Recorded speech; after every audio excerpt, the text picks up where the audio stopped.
Норвегии живет семья, к которой каждое утро приходит необычный гость.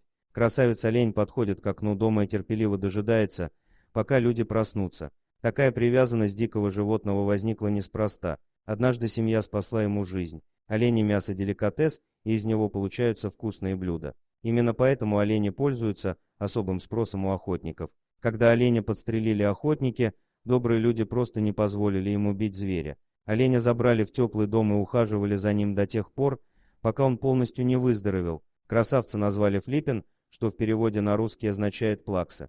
Такую кличку ему дали из-за того, что в глазах животного все время стояли слезы.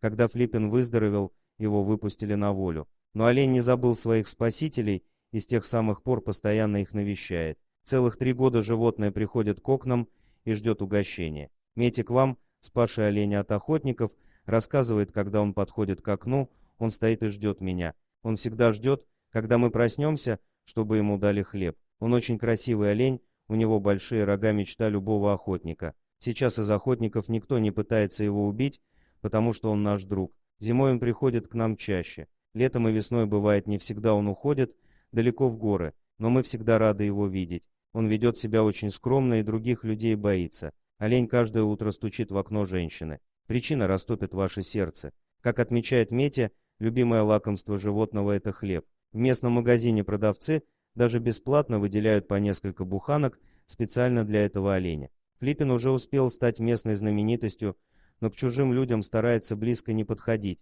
Он ведет себя очень скромно и других людей боится, сказала Квам. Дорогие друзья, если вам понравилось видео, поставьте лайк, а также подписывайтесь на канал, где найдете еще много интересного.